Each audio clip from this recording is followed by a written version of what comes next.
बिस्मिल्लाहिर्रहमानिर्रहीम। ख़वातीन हज़रात अस्सलामु अलैकुम। आप देख रहे यूट्यूब चैनल, मैं हूँ इम्तियाज़ अहमद तारड़। आज की ख़बर बड़ी इंटरेस्टिंग है। पाकिस्तान और हिंदुस्तान दोनों एक ही खित्ते के ममालिक हैं और कई सौ साल तक दोनों इकट्ठे रहे हैं। दोनों की तहज़ीब एक जैसी थी, दोनों का मौसम एक जैसा था।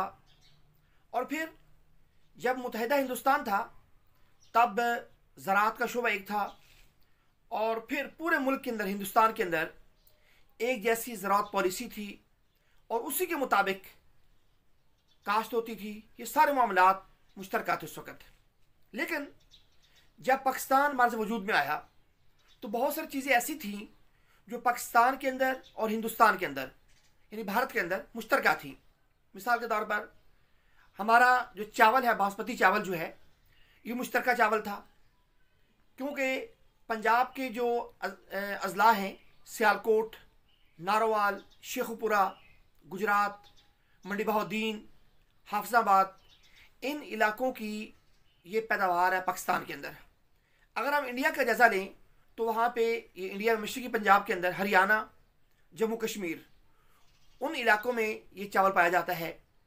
लेकिन पाकिस्तान ने चूँकि आज तक आलमी मंडी के अंदर इसके बारे में कोई कंप्लेन नहीं की, कोई दावा नहीं किया और कोई आज तक कोई टैग हासिल नहीं किया, इस बिना पर भारत ने चालाकी और होशियारी के साथ, मकर और फरेब के साथ, जैसे उसका अपना एक तरीकाकार है, वारदात है, उसने यूरोपीय यूनियन के अंदर ये एक एप्लीकेशन दी है कि बासमती जो चावल है, ये बासमती चावल जो है ये इंडिया का खालिस है, लिहाजा इसको इंडिया की खालिस प्रोटेक्ट करार दिया जाए। हालांकि बात यह है कि ये जो चावल है 70 से 80% पाकिस्तान के इन अजला में पैदा होता है, जबकि 20 से 25% इंडिया के हरियाणा में और जम्मू कश्मीर के अंदर ये पैदा होता है। पाकिस्तान ने पहले तो इसके ऊपर कोई अपना रद्द-ए-अमल ज़ाहिर नहीं किया, लेकिन जब ये देखा कि भारत पाकिस्तान का ये नाम छीनने के लिए, प्रोटेक्ट छीनने के लिए कोशिश कर रहा है और वो खालिस्तान इसको भारतीय प्रोटेक्ट करार दिलवाने के लिए आलमी जो इदारे उनके पास यह है, यूरोपीय यूनियन के पास यह है, और अगर वो इसमें कामयाब हो जाता है तो पाकिस्तान का इससे बड़ा नुकसान होगा। लिहाजा हमारे इदारे ख्वाब गफलत से बेदार हुए और उन्होंने भी इस नाम को अपने लिए, अपने नाम के साथ रजिस्टर करवाने के लिए एक अपील दायर कर दी है। अब इंशाल्लाह हमारे जो दलाइल हैं वो भी मजबूत हैं, क्योंकि ये चावल है ये 200 साल पुरानी पैदावार है हमारे इस इलाके की, बरसगीर की। तो पाकिस्तान बने हुए 73 साल हो चुके हैं। जब 200 साल ये पुरानी है तो इसके अंदर इंडिया का हिस्सा भी है और पाकिस्तान का हिस्सा भी है। उसूली तौर पर इसको एक मुश्तरका जो प्रोटेक्ट थी वो करार देनी चाहिए, लेकिन चूँकि इंडिया ने ये कोशिश की कि मैं इसको अपने नाम वो करवा लूँ और वो किसी हद तक इसमें कामयाब भी हुआ है, लेकिन पाकिस्तान ख्वाब गफलत से बेदार हुआ है, लेकिन बहुत देर बाद। अभी 5 साल से गुजरा नहीं है, लेकिन हमारे जो इदारे हैं उन्होंने कबल अज़ वक्त इसका नोटिस लिया और अब हम यूरोपीय यूनियन के प्लेटफॉर्म पर गए हैं।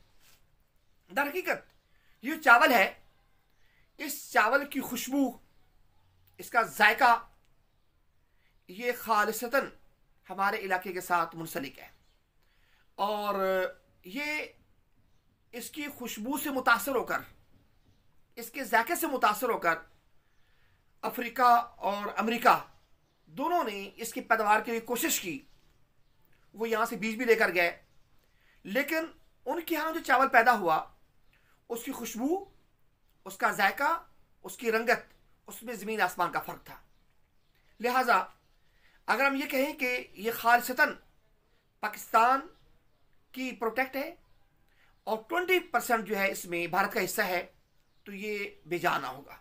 लिहाजा उसूली तौर पर जो यूरोपीय यूनियन है उसे ये 80% प्रोटेक्ट पाकिस्तान के नाम इसको रजिस्टर करना चाहिए, और अगर खुदा न खासा वो 80% नहीं करता तो फिर पाकिस्तान और इंडिया की मुश्तरका जो विरसा है इसको करार देना चाहिए, क्योंकि 200 साल से ये इसी खित्ते में पैदा हो रहा चावल। और ये जो चावल है, पाकिस्तान जो चावल बरामद करता है, तकरीबन हर किस्म का जो चावल है वो यहाँ से बरामद होता है। लेकिन गुज़िश्ता माली साल में 2 अरब डॉलर से ज़्यादा चावल की बरामदात थी, जिसमें 40 लाख टन से ज़्यादा चावल बैरून मुल्क भेजा गया है। बरामद किए जाने वाले चावल में 5 लाख टन बासमती चावल, जबकि बाकी 35 लाख टन दूसरी अक़साम का चावल था। पाकिस्तानी चावल के दरमदगान में से चीन, कीनिया और यूरोपीय यूनियन के ममालिक शामिल हैं।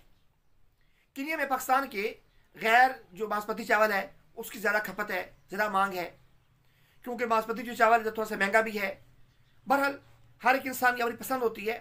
जबकि यूरोपीय यूनियन के अंदर पाकिस्तान से बरामद होने वाला जो चावल है वो बासमती चावल है, और ये बहुत ज़्यादा वहाँ पे जाता है।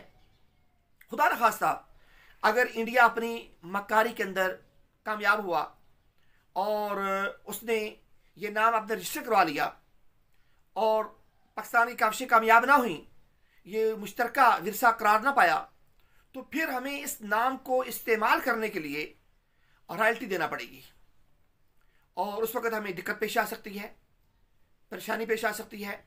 गो यूरोपीय यूनियन एक तरफा फैसला नहीं करेगी, वो लाजमी तौर पर इसको देखेगी, लेकिन भारत की धोखाबाजी उसकी बिना पर वो सारा ये केस लड़ रहा है, क्योंकि भारत ने ये कहा है कि ये प्रोटेक्ट क्या में पाकिस्तान से कबल की हमारी हैं।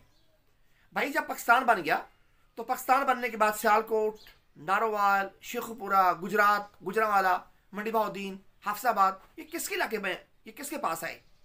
ये पाकिस्तान के पास आए, और अब ये पाकिस्तान के ज़ेर कंट्रोल हैं, और इसमें जो भी चीज़ पैदा होगी क्या में पाकिस्तान के बाद वो पाकिस्तान की रॉयल्टी होगी उसके ऊपर। और 1926 में हाफसाबाद का जो कोलू तारड़ इलाका है वहाँ पर इसकी दरियाफ्त हुई थी। पहले जो रॉयल्टी थी इसकी वहाँ से हुई थी, इसकी वैरायटी। जब पहली वैरायटी वहाँ से दरियाफ्त हुई तो फिर उसके बाद हमारे पास सबूत है उसके बाद फिर जाकर ये बाकी जो इलाके हैं पाकिस्तान के उनमें, या जो हिंदुस्तान के पंजाब है उसमें, हरियाणा में, जम्मू कश्मीर में इसको वहाँ पे ले जाया गया। पहली वैरायटी इसकी 1926 में हाफसाबाद के कोल्लू तार इलाके में इसकी वैरायटी पैदा हुई थी। लिहाजा अगर इस बात को देखा जाए तो फिर मुकम्मल तौर पर बगैर किसी तरद्दुद के, बगैर किसी मज़ीद दलाइल के या सबूत के, इसके ऊपर मुकम्मल जो हक है वो पाकिस्तान होना चाहिए। पाकिस्तान का हैशटैग लगे, इसको पाकिस्तान के नाम से फ़रोख्त हो, और इसके पूरे इख्तियारात पाकिस्तान के पास होने चाहिए। लेकिन खुदा न खास्ता अगर 20% को देखते हुए अगर यूरोपीय यूनियन उन्हें देना भी चाहता है तो सिर्फ उनके पास रॉयल्टी सिर्फ 20% की होनी चाहिए, ज़्यादा नहीं होनी चाहिए। इस सिलसिले में वज़ारत ख़ारजा को अपना मौसर किरदार अदा करना चाहिए, महकमा ज़राअत को मौसर किरदार अदा करना चाहिए, और हमारे जो अताशी हैं यूरोपीय यूनियन के अंदर, बिजनेस अताशी, उन्हें इस सिलसिले में मौसर किरदार अदा करना चाहिए। और फिर उससे बढ़कर हमारा जो 1 करोड़ के लगभग जो पाकिस्तानी हैं बैरून मुल्क, उन्हें ये बात अपने तौर पर वहाँ पर पहुँचानी चाहिए। इसके ऊपर सेमिनार हों, इसके ऊपर आर्टिकल लिखे जाएं, मीडिया के अंदर इसको उजागर किया जाए कि भाई बासमती जो चावल है ये पाकिस्तान के प्रोटेक्ट है और इसकी रॉयल्टी पाकिस्तान को ही मिलनी चाहिए। अगर हम इसके ऊपर मुअस्सर तौर पर किरदार अदा करेंगे तो इंशाअल्लाह हम इसमें कामयाब होंगे। खुदा न खास्ता अगर हम इसमें सुस्ती हमने की तो ये प्रोटेक्ट जो है हमसे छीनी जा सकती है। इसलिए हमें आइंदा जो आने वाले दिन है उसमें होशियार रहकर इस काम को आगे बढ़ाना चाहिए। और बहुत ख्याल रखिएगा। अस्सलामु अलैकुम वरहमतुल्लाह वबरकातुहू।